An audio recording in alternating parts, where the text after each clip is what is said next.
Yeah, you got to also feel the audience too, to be Right. fair. Yeah. And sometimes a piece of material that killed in one place won't kill in another. I've always thought, and it's changed a lot. Wrestling has changed an awful lot since since I was first started back at the end of the territories and before Mr. Brisco before me. We called everything in the ring, but there was Yeah. reasons for that. We didn't have agents, so we wrestled every single night, so it was a different dynamic, different And we were in education. the same dressing rooms. That's right. We're in the same dressing rooms. A lot of things, the reasons for that. Now producers are a huge part of the matches. But I've always said, people ask me, what is professional wrestling like? I've always thought, at least back from my day when everything was more called in the ring, and again, not that one's better than the other. They both can be great. It was like two stand-up comedians standing out there, not sure where you're going, kind of have an idea, but you're kind of feeling off the guy. You're bouncing off the guy. Is that how you would describe it too? Is that a good analogy? Yeah, it and really stand-up comedy is so produced in one's mind if they're trying to go out and do material that's been pre-written.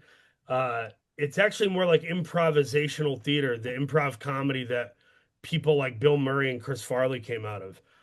Improv comedy is like that, where you know what the ring looks like and you know who your dance partner is, but that's about it. And you just go out there and you're working, brother, rather than rehearsing. And I had Bobby Fish tell me that we had a four-way match in MLW, and I like coming up with stuff, at least a couple moments to pre-plan for the fans to pop. That's just to me that matters. But Bobby Fish and I, we were like trying to talk it over, and at one point he was just like, "Let's just go out there and work, brother. Let's just talk." And I was like, "All right." And you know what? It was fun and I enjoyed it, but also it reminds me of when I watch like an old, match from 1989. It's not that I don't enjoy it, but it isn't as exciting as a match from say 2005, where you can tell that they pre-planned a couple moments to make you get off your seat. So I think there's a happy medium, right? Yeah, I think there is. Yeah, There's I a think happy Yeah. there is, and, medium. and I've always thought that. Back everybody said, "Oh, we called everything in the ring back in the day." No, we didn't. Not all the time. Famously, Steamboat and Savage had the entire match numbered at WrestleMania 3. The entire thing numbered. And that was It was Randy, right? Randy like wrote it out by hand back in That's the day. right, Yeah. and it was Yeah. terrific. So And then, and on the same token, John, when Jack and Dory, I mean, they wrestled 100,000 times. And they knew the spots that would pop the people. They knew the spots to stay away from. So after you work with the guy several runs, if you're in St. Louis tonight, well, that spot Yeah. didn't work over. And so you just eliminate that spot. Is it the same in stand up Paul, when you're doing it?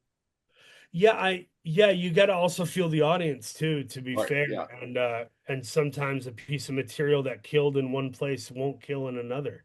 And that's tricky. You kind of have to be a politician then a little bit. I one thing I've noticed watching older matches, because I go back and I love watching, a 60-minute match with Rick and Dusty, or, Steamboat and Rick. And I think what's interesting about those matches is it's not that they're so compelling the entire time. It helps that you love both guys, and they're talented.